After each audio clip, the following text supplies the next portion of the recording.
and staff at the Freetown City Council and the Mortgage and Commerce Bank. A staggering 4 billion old loans were allegedly diverted from the FCC's official account into the FCC Football Club account for personal distribution among certain officials. Esther Susanette Bassi picks up the story. At a press conference, ACC Commissioner Francis Ben Kaifala briefed the media on their findings and the legal actions the Commission intends to take. According to the Commissioner, investigations revealed that the FCC Football Club account was manipulated to divert public funds, preventing them from being deposited into the FCC's account, noting that a forensic analysis confirmed the illegal transactions, prompting a full-scale investigation into the involvement of FCC staff and bank officials. Commissioner Ben Kaifala disclosed that the fraud was initially reported by the FCC itself after noticing irregular fund movements in its account. The reports prompted the ACC to intervene and uncover the elaborate scheme. The council itself discovered that there were challenges with certain payments that were made to them. Certain payments were made and it did not reflect in their account, and they started investigating it.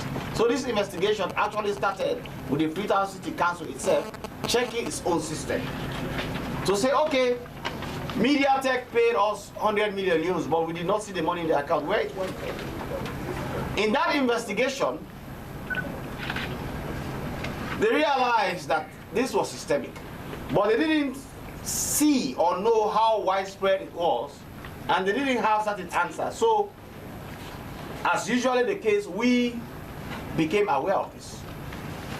When they received a check in the name of Freetown City Council, it will be their Freetown City Council, pay Freetown City Council on demand 100 million euros. What they will do is to add football club at the end. Now, so when they add football club at the end, this money will no longer go into the normal Freetown City Council account. It will go into a certain football club account.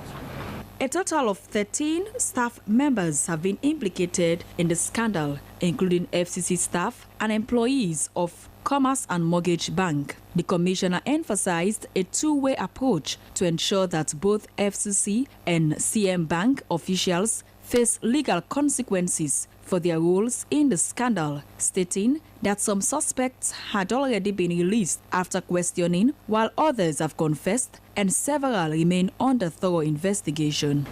They withdraw it and they share it among themselves. If it's for licenses, they receive. It's for rent. Some of it is rent. The bailiffs will receive the checks. They will go as if they are enforcing. They put people under pressure and they write checks and give it to them. 50 million euros, they will go and put it there, withdraw it and share it among themselves.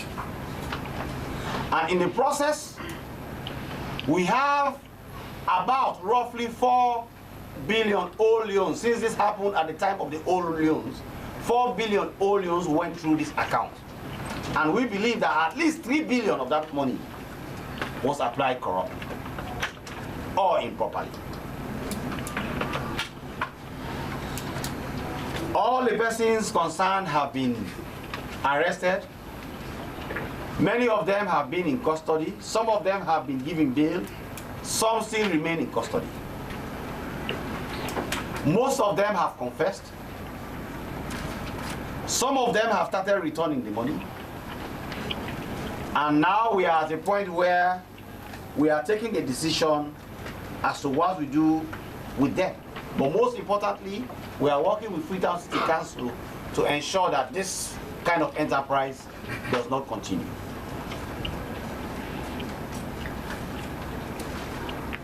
It was a cold-blooded, corrupt syndicate organized by staff of the Freetown City Council who saw a loophole, and that loophole was exploited by all the revenue streams now collecting checks and coming so that they can reaccess and distribute. Addressing concerns about accountability, the SCC boss assured the public that all those found guilty would face prosecution regardless of their positions. The Deputy ACC Commissioner, Augustine Fodegobi, emphasized ACC's mandate combating corruption, restore public trust, and ensure financial transparency. He reiterated that such high-profile case demonstrates the Commission's effectiveness in uncovering fraud. Commissioner Ben Kaifala credited the FCC internal report for bringing the issue to light, leading to forensic financial analysis that exposed the illegal transactions. SLBC News are in Freetown. Esther Suzanette Bassi reporting.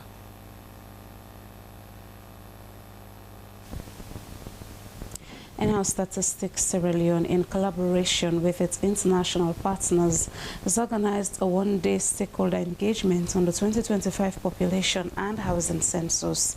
The engagement also coincided with the establishment of a district census management committee that will be tasked with monitorial duties throughout the census process. Stella Bongura tells us more.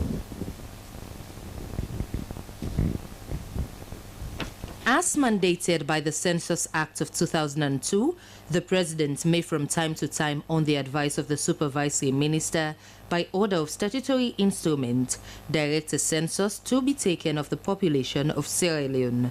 It is in this light that Statistics Sierra Leone, through the Ministry of Planning and Economic Development, as the supervisory body, engaged stakeholders at Waterloo and across the country to plan the agenda of the decennial census slated for December 2nd to 14th in the year 2026. It is important to note that the President, retired Brigadier Julius Madabio, had made a proclamation on the approval of a census to be done in 2025. It is important to note that the President, retired Brigadier Julius Madabio, had made a proclamation on the approval of a census to be done in 2025. However, the International Census Assessment Mission, upon visiting Sierra Leone earlier this year, concluded that the 2025 census date was short and was not in line with the UN principles and recommendations for population and housing censuses. Now, we began an evaluation of the process by various agencies, UNSDA, USAID, ECA, and the US Census Bureau. These are the international agencies where they oversee the census. This review takes place in January this year. And at this point, they recommend saying the census will take place in December 2026 instead of 2025. As he spoke during an interview, Director of Communications and Public Relations, Statistics Sierra Leone, Samuel Ansumana, emphasized the institution's commitment to working with stakeholders at district level, encouraging them to enhance the mindset of community ownership. This census, we've already started calling it the community ownership census. This census, not the community they get, and they own, now we own at the community level. So it is important to actually get the buying of the stakeholders at the community level, because you cannot, the minister mentioned that there is no way in which you can do a census without the involvement of the people. You cannot count people without the involvement of the people themselves, all right? And that is the reason why we actually had this engagement. Talk to respective groups, all right, who are leaders in their own affairs, people who are leaders in their own affairs. They came here, and then we expect them to go back to their community, their respective constituents, and actually preach this message which we're giving them here. The workshop also created a picture for stakeholders to understand that development can only be made possible for any district if constituents are ready to work together with the implementers. Participants contributed immensely, asking relevant questions and making salient recommendations as several issues that rose from the midterm census done in 2021 were due to the absence of stakeholders in the planning process. We saw the 2021 census that it was highly political, and some people were brainwashed not to participate in that census, and because of that, the census did not come out the way we expected it to come out. To ensure a credible and smooth census, the engagement provided for an overview of the 2025 population housing census, the establishment of the District Census Management Committee, and collaboration among government agencies, local authorities, CSOs, and other key partners in their districts. SLBC News, Stella Bangura reporting.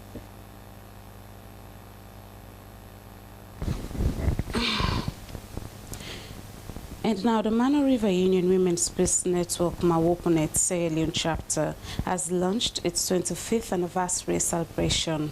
Formed in 2000, the Women-Led Peace Initiative is seen as an early attempt at women's empowerment and is considered very instrumental in convincing the leadership of Liberia and Sierra Leone to come to the negotiating table for an end to the brutal civil war in Sierra Leone.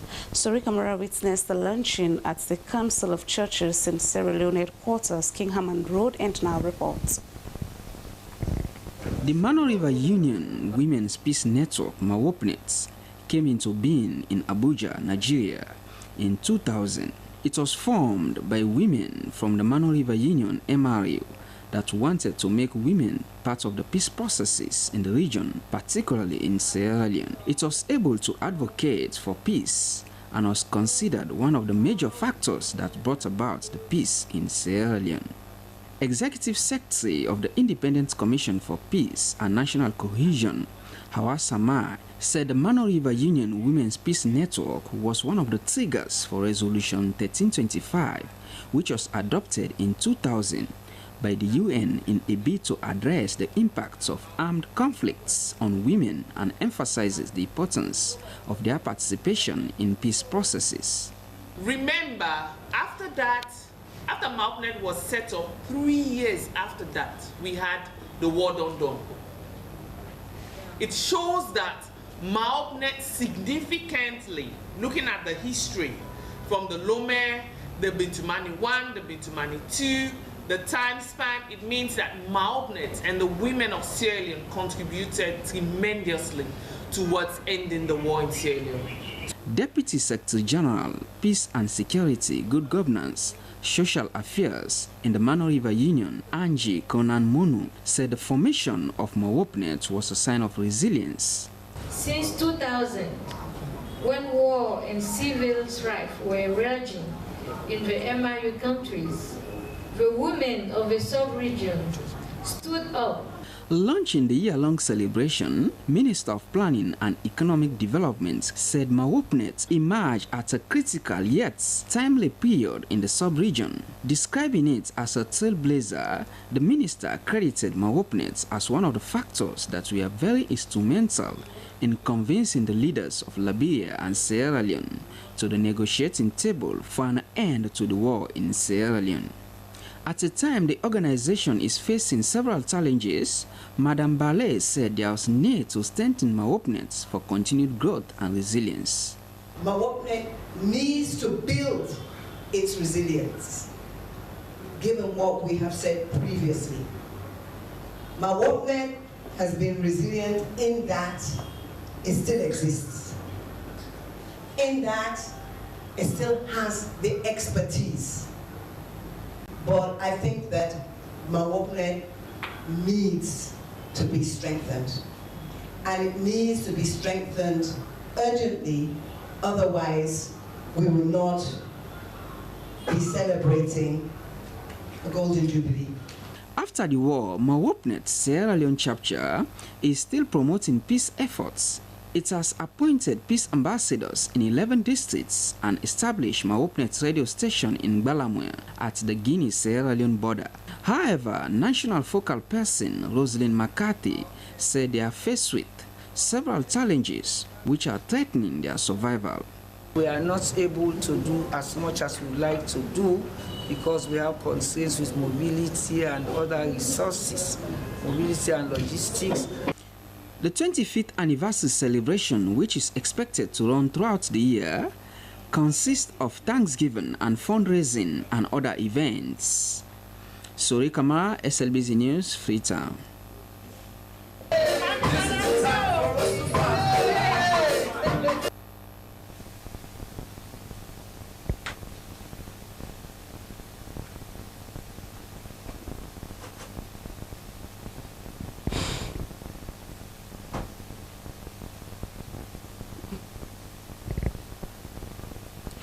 Now, APC party stalwart Dr. Sufyan Kaloko in the diaspora has boosted the party with 1,000 bags of rice to support Muslims in the country during the holy month of Ramadan. The distribution of the rice started at the APC's head office in Freetown, where 200 bags were handed over to the national and western area executives. The remaining 100 bags of rice are meant for online distribution to other regional offices. According to Dr. Sufyan Kaloko, the donation aims to ease the country's economic effect for party members observing the holy month and a show of love to them.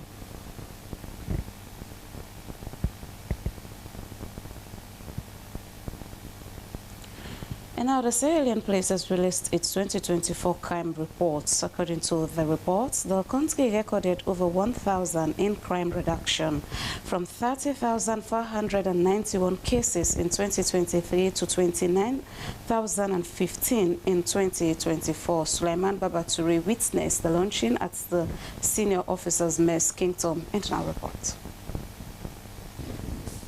It is now my singular honor and pleasure to formally launch the Sierra Leone Police Crime Statistics Report for the year 2024, and I thank you very much. I wish you all the best. The report, according to authorities, was drawn from 38 police divisions across Sierra Leone, ranging from accident to crime cases. The report stated that in 2024, traffic accidents were 1,809, crime against property were 7,222, offenses against women and children were 10,204, economic offenses 4,559, aggravated robbery 109, and cases related to murder 150. Regional assessment reveals significant variations in crime rates across different areas. In 2024, Western area had 17,470 cases, Northern region 4,820, Eastern region 3,604 cases, and Southern region 3,121 cases. Other crimes included domestic violence, which recorded 7,456 cases in 2024, rape 75, sexual penetration 1,520, and 669 cases of land grabbing. From the Transnational Organized Crime Unit (TOCU) in 2024, 496 cases were recorded, with 274 cases charged to court, 283 cases sent for legal advice, and 61 still under investigation.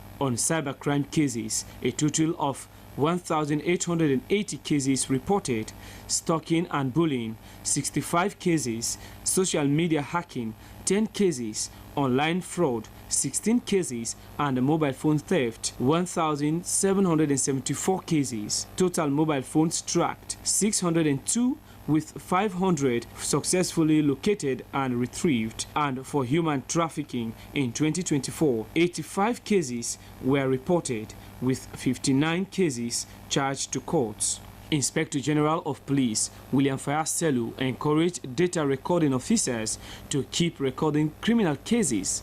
He said they would organize training for crime statisticians to improve efficiency in collecting and recording crime data. So we have to pay attention. Those of us who deal with crime officers work with the crime statisticians. They are not there for fun. They are not there to share what you get, but they are there to keep records, accurate records of what should be reported to headquarters, so that in the event we are preparing this document, we are on the point and we are on time to prepare. To mitigate crime and enhance public safety, the following measures were said to be implemented: community policing, deployment of CCTV cameras, and implementation of data-driven policing strategies, among others. SLBC News, Sulaiman Babatue reporting.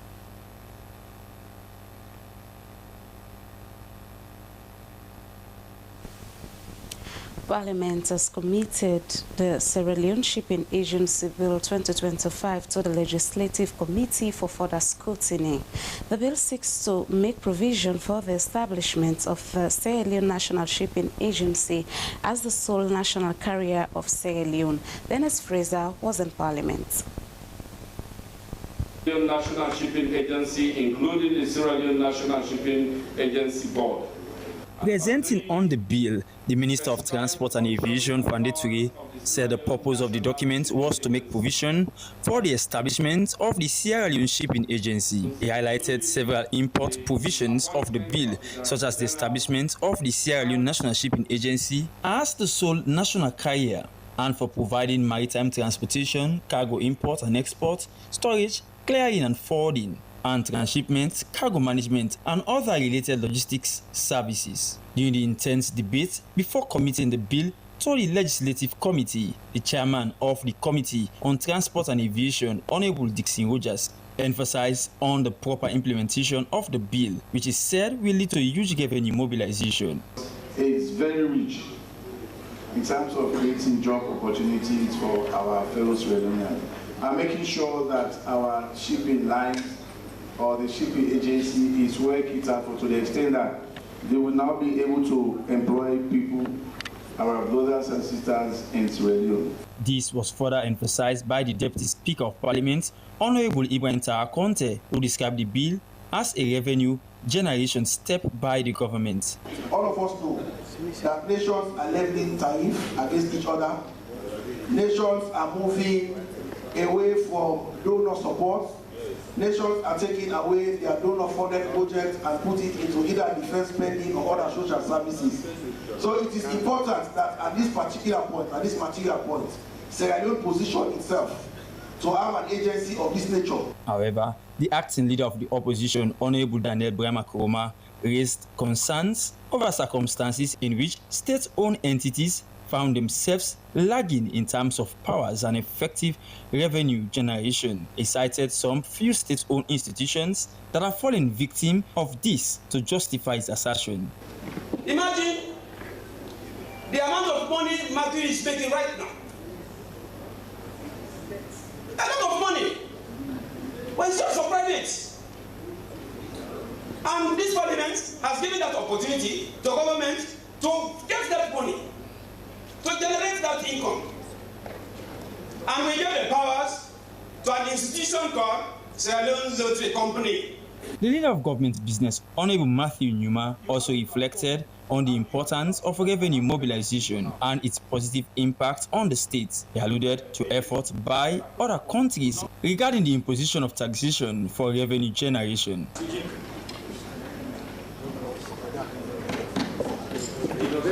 Meanwhile, the Minister of Employment, Labour and Social Security, Mohamed Rahman Souare, has tabled the agreement and schedule of conditions of contract for the development and hosting of a unified e-residence and work permit system between the Ministry of Labour and Social Security and the Ministry of Internal Affairs through the Immigration Department and the Farm Contract System Limited. SLBC, Dennis Fraser reporting.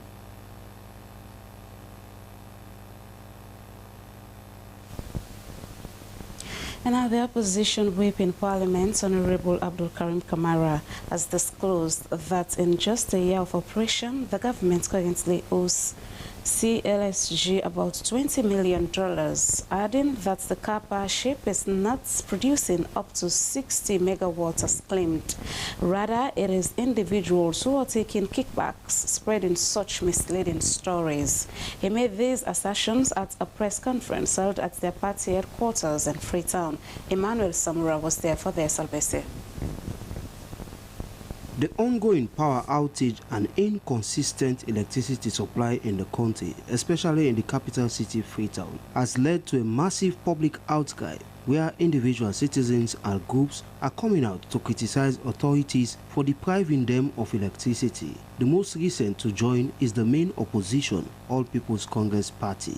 An APC member of parliament representing Potoko District, Honorable Aminata Sise, said the power providers in the rural areas are not being subsidized like EDSA. As such, electricity tariff is higher in the rural areas as opposed to the western area. Despite the higher tariff, Honorable Aminat Asise said the access to electricity for residents in rural areas is extremely low. We subsidize them for letting give the electricity within the city at a lower rate. In the rural area, we say we come out, we don't get that privilege. So right now, while in Freetown, they pay around 21 cents in dollars per unit kilowatt. Now in the rural area, we they pay up to 60 cents. In some areas, up to 70 cents and beyond. Honorable Mahmoud Kamara, representing the Western Area Urban District, said during the time in governance, Freetown was having 22 hours of electricity supply, adding that the Bio-led government has killed the gains made by the Anesbai Komas-led government, the reason for the current poor state of electricity supply in the country. Before 2018, so now we get 22 hours light. Now when you get light for day, you celebrate. Now you celebrate. I want to know one thing very clear. Not to work for nobody suffer because of not getting electricity. The opposition whip in Parliament, Honorable Abdul Karim Kamara, disclosed that the Kappa ship is not producing up to 60 megawatts as claimed. Rather, it is individuals who are taking back spreading such misleading stories.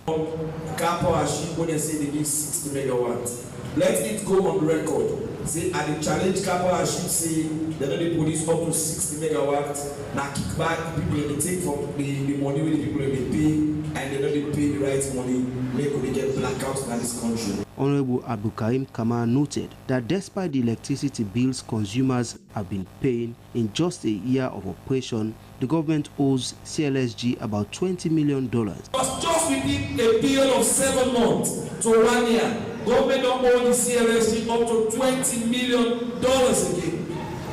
So if you check the total debt what we get on electricity alone in the next 6 months, that's almost $101 million. The All People's Congress members of Parliament, however, called on the government to revamp the energy project they have abandoned and prioritize resolving the electricity crisis, thereby relieving citizens of the burdens and challenges caused by persistent power shortages in the country. Emmanuel Samura, SLBC.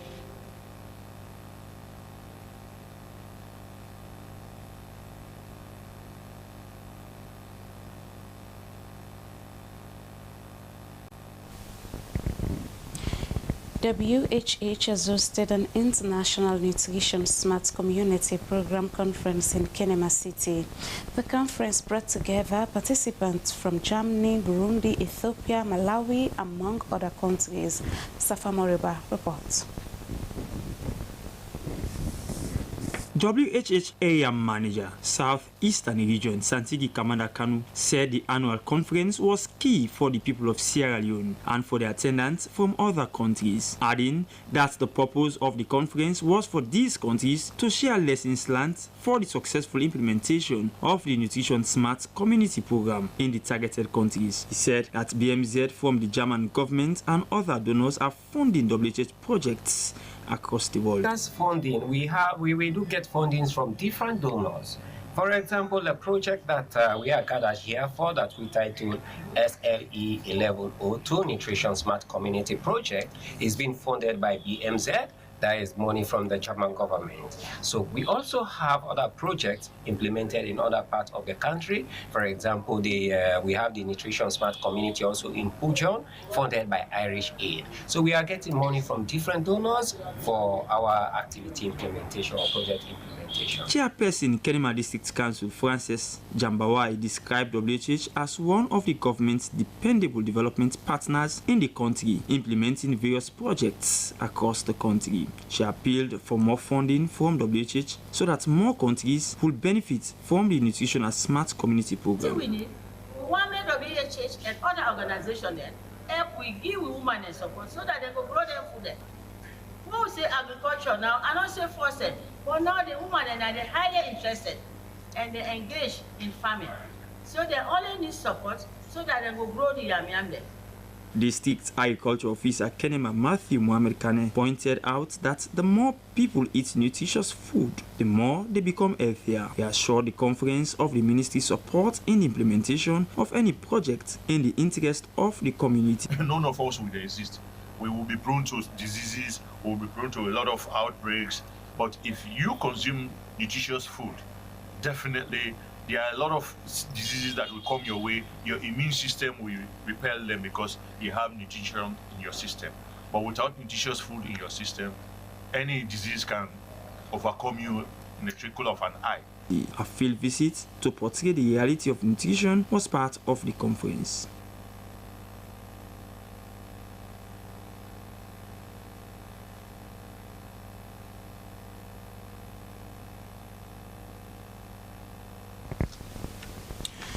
A delegation from Kono State Council, led by the chairman, Sir Augustine Sheku, has engaged the Ministry of Planning and Economic Development on their project plan, which includes agriculture, post-harvest storage facility, and rebranding of the district. Joseph Ture witnessed the event at the Ministry of Planning and now reports. Tapping on the untapped opportunities transforming Kono district to the Silicon Jungle of Sierra Leone was the center of the plan the delegation from Kono district presented to the Ministry of Planning and Economic Development. An agri-tech farm having a fish pond as reservoir, an irrigation site, a solar dryer, a solar cold hub, a poultry house with a hatchery center was said to be in line with the feed saloon agenda. They estimated to produce about 18,000 chicks, 36,000 tons of organic chicken feeds, organic assorted vegetable seeds, and catfish production of about 40,000 annually. The proposed income under agriculture is about 3,891,000 leones. Private partnership, we become partners in development. So what they buy from us, they take the diamond, we don't have problem. But they survive on our chicken, they survive on our rice, they survive on our water, they survive on our pigs, so that at the end of the day, nobody will fight any company, because if the company grow, my product will not sell. So we see ourselves as partners in development. This is Alpha Terry Seaside Community in Kalbar Town. The plan also speaks to having a post-harvest loss management aggregation storage facility in the district. The building would help locals conserve food supplies needed by the mining companies in the district. And I'm sure with the investment we are going to make, we'll be able to have returns on our investment, and those returns will be reinvested in other areas, and we can now, in the few years to come, be able to win Kono off government subvention so that we can do our own thing. And if we continue, as I normally say, Kono will become a donor district. They went on to showcase the rebranding tools like a cap, a flag, and other outfits to make Kono district the center of attraction to people in and out of Sierra Leone. This, according to the Kono people, was geared towards generating revenue which they would use to develop their homeland. Minister of Planning and Economic Development Kenema and our team, we are pleased to have seen such plan. They pledged to support it after making significant input. For the overall amount that you need, is it just the 150,000 and the tractor? Because it was difficult to really get what the overall amount is. So we need to know this, see what can be generated within the context of the investment program, what could be generated within the context of feed salon, and to have probably a bigger project that we can take to the Financing for Development Forum. The development plan presented by the delegation from Kono was a step ahead to implementing the medium-term National Development Plan 2024 to 2030. SLBC, Joseph Ture reporting.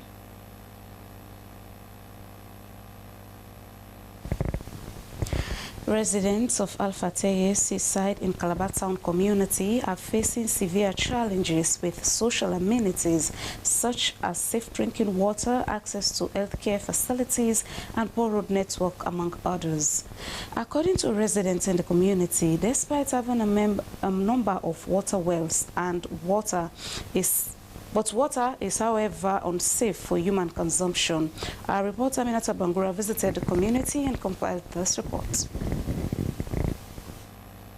In the far east of the capital of Freetown, with an emerging high population density and dwelling houses, the community has grown over the years, but with limited social amenities. With the lack of proper water facilities, residents in the community are left with no options but to drink the contaminated water, which has led to frequent reported cases of illness and other health issues. The community is also challenged with access to health facilities, forcing residents to trek a long distance to access medical care from neighboring communities.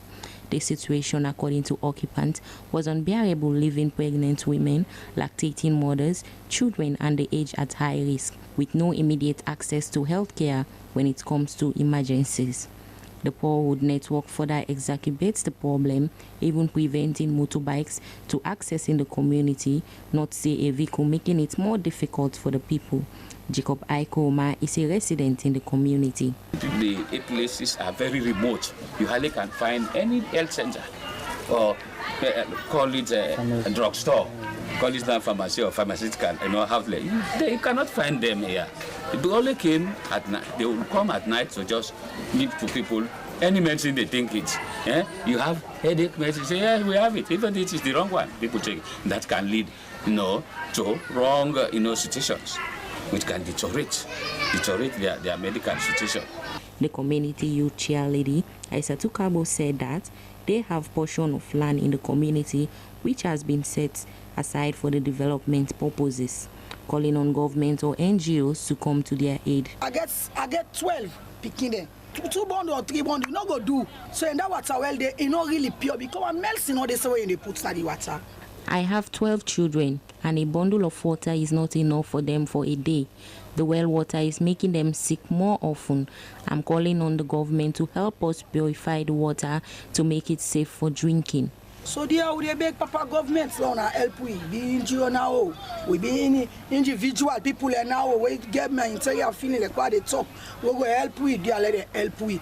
As Alpha Teye Seaside continues to grow, urgent intervention is needed to ensure that the community has access to safe water, healthcare, and good roads, a fundamental right that every citizen deserves.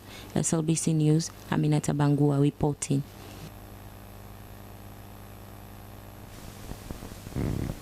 The United Nations World Food Programme, together with the government, has joined other African countries and on the continent to celebrate the 10th African Day of School Feeding, by far the largest social safety net on the continent, themed A Decade of Nourishment, celebrating the past, securing a just future. In Sierra Leone, WFP commemorated the day with a beneficiary of the school feeding program, the Kulafai Rashidin Primary School, Mabare Village, Dibia Chiefdom, Karene District in the Northwest region. Ibrahim Samura reports.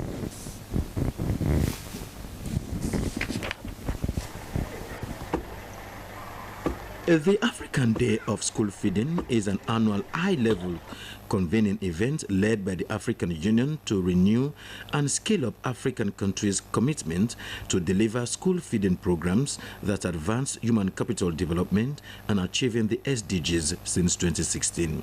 This year's commemoration themed Decade of Nourishment, celebrating the past, securing a just future, underscored a renewed commitment to integrate nutrition, education, and social justice across the continent to driving lasting change.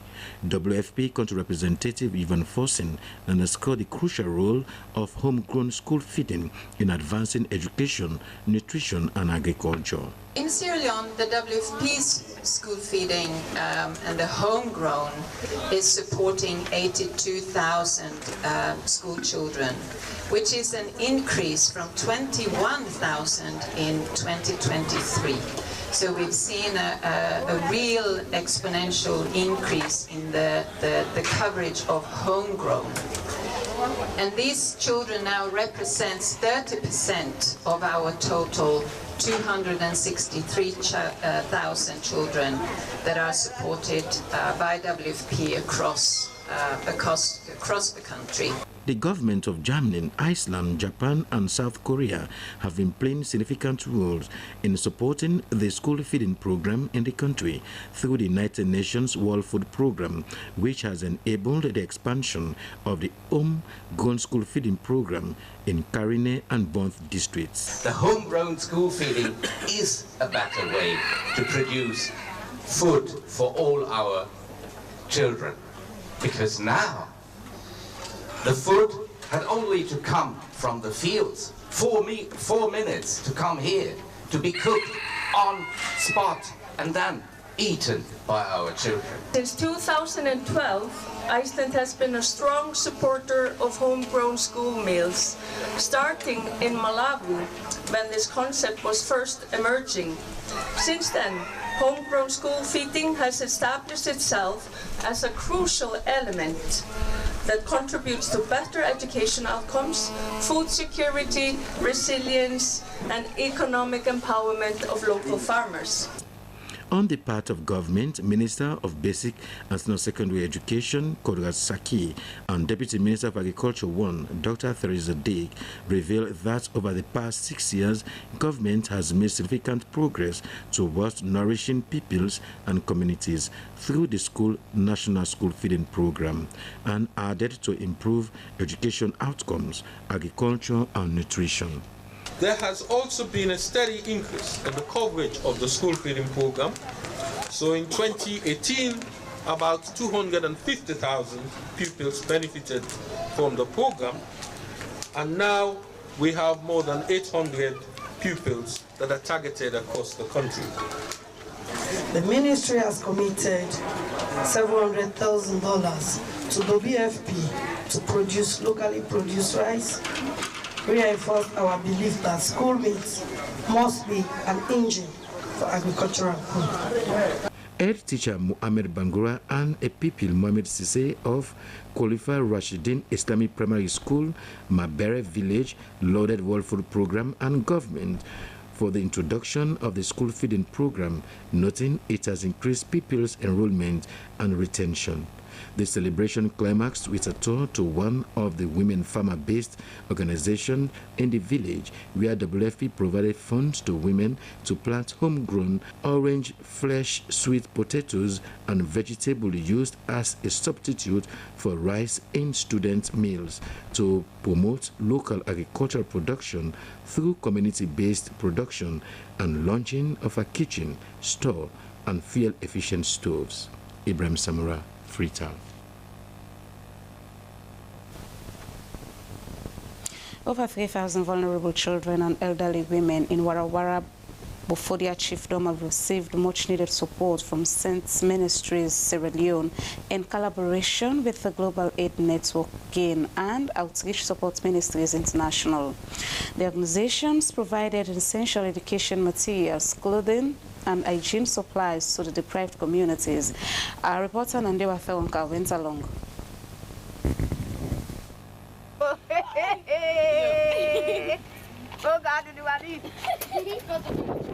It was a day of joy and thanksgiving in Warawara Bofodia Chiefdom as Saint Ministries Sierra Leone, in partnership with GAIN and Outreach Support Ministries International in the Netherlands, reached out to over 3,000 vulnerable children and elderly women. Beneficiaries received educational materials, shoes, toys, clothes, toothpaste, and other essentials that many struggles to afford in these deprived communities. During his presentation, the founder and general overseer of Saint Ministries Sierra Leone and national director of Outreach Support Ministries Sierra Leone, Reverend Emmanuel Mamakonte, said as a Christian charity organization, they believed in sharing the word of God and restoring hope and smiles on the faces of the less privileged. They are calling on other humanitarian organizations, especially the government, to support them. so that they can reach more deprived communities across Sierra Leone. We dey look for community the way they suffer, community the way they struggle, community the way not they able access any book learning material. So now that make we able to choose whatever for their chiefdom and for Kanaya. So when you look at the hill, where for go down even commanding give for access Kakondobi and Kamakumba, is really difficult. And picking the way they go school, they see there, then they go school barefooted. They not get shoes na their foot. And even the schools there so not get school building. And the one that even way get school building, table and chair they not there for make them able for sit down at all. So it really difficult and it tough. Paramount Chief of Waraba Fodia Chiefdom, Pa Alimami Amadou Mansare II, on behalf of his chiefdom, expressed gratitude for the support, saying that this will help their children in school and improve their well-being.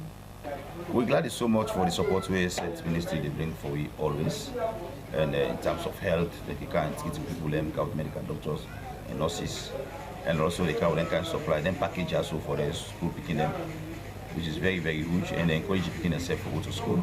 The excitement and appreciation were evident as children, elderly women, and local chiefs sang and danced in gratitude, praying for more support to continue reaching those in need. Glad.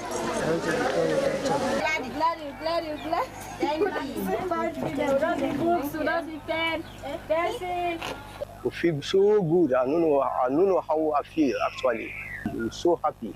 On behalf of the Bafuda Islamic Secondary School, we tell Pastor Momo thank you to him. We don't know them. We tell them plenty thank you. May God bless them.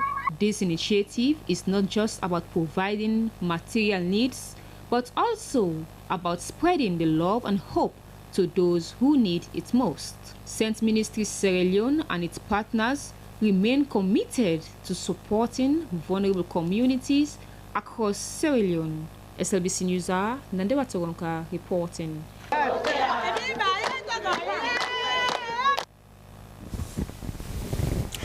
Well, it's now time for the entertainment news. Hello and welcome to Entertainment News with me, Abdul Mansari. In this edition of Entertainment News, Paul Tazwell wins Oscars Award for Costume Design. Boston sets March 2nd as Burna Boy's Day, and April extends appreciation and wishes to Samza. Now, Paul Tazwell, a black American costume designer for theater, dance, film, opera, and television, became the first African-American male costume designer to be nominated for the Academy Award for Best Costume Design, and he won the award as well for his work on Wicked 2024 at the 97th Academy Awards. This is absolutely astounding.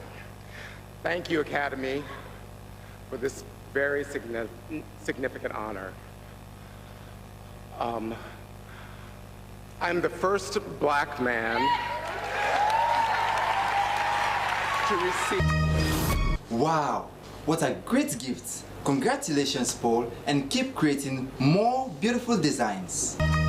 Burna Boy, the Nigerian Afrobeat singer who has won so many awards, including the Grammy, has gotten himself a public holiday in the city of Boston due to his spiritual performance. The president of Boston City Council, Ruthie Lujan, declared March 2nd as Burna Boy's Day.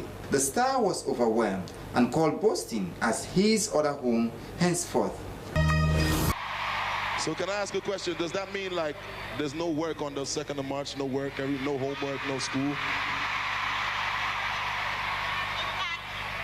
It's your day. Come back to Boston every year. March 2nd, we're going to treat you special. Finally, April, one of Sierra Leone's fast-rising stars in the music industry, has extended his appreciation to Samza for being part of his success in the musical arena.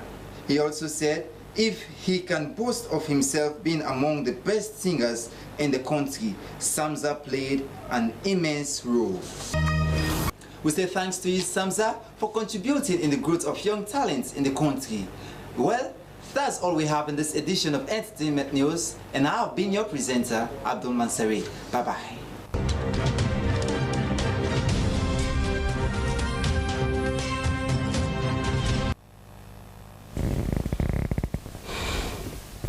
And now for the latest updates on sports.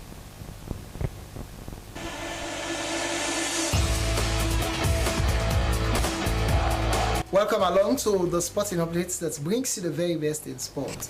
Now, the Shooting Stars of Sierra Leone and the Leone Stars provisional home-based squad played to an exciting friendly encounter, and the Shooting Stars emerged as victors after a 2-1 win. Here is the updates. In an exciting friendly match at the Sierra Leone Football Association Academy, the Sierra Leone under-20 team, the Shooting Stars, triumphed 2-1 over the Leone Stars home-based squad. The match provided both teams with a valuable opportunity to test their skills and teamwork. The Shooting Stars demonstrated impressive cohesion and determination throughout the game. Momai Kama put the U20 team ahead with the opening goal, followed by a second from Sulaiman Escargo, giving the Shooting Stars a 2-0 lead. Although Samuel Gandhi scored late for the Leone Stars home base, pulling one back for his side, it was not enough to overturn the deficit. The Shooting Stars held strong to secure the victory. Honorable Sergio Olins Camara, a football administrator, lauded the efforts the nation is making in terms of creating an enabling environment for home-based players to thrive. The Stars defeated the darling Leone Stars because the Shooting Stars have been a team all this while, and now Mohamed has just called his players to the national team. So they now have to take time to develop cohesiveness and other things, coordination, understanding, So, and that is what we want to see. And for you see, this has not happened before. When a national coach was appointed to take the junior team, the Shooting Stars, and play test match, that tells you that he has eyes on the lower team to feed to the national team, because sometimes we have challenges to bring foreign-based players.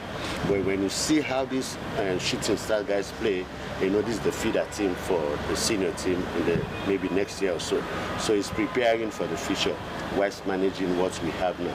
So I'm happy to have him as our national team coach, and with the selection of his backroom staff, I think the sky can only be the limit for us. The win highlighted the talent and resilience of coach Mohamed Lamin Kamara's U20 side and providing a glimpse of their promising potential in upcoming competitions. The match was an eye-catching showdown with a spectacle to behold for football fans who are passionate about Sierra Leone football. Another development to flip our attention to an exciting news. Now, the Sport Life Ministry, a Christian organization that is dedicated to spreading the word of God through sport, has officially kicked off its 25th anniversary celebration with series of events at the St. Edward's School. The festivities kicked off with a series of action-packed sporting activities, including the high-energy volleyball and football matches that attracted both participants and spectators to the school grounds. The event marked the beginning of a year-long celebration, marking the ministry's 25th anniversary. Sergio Olins Camara, an executive member of the Sport Life Ministry, emphasized the importance of this milestone celebration.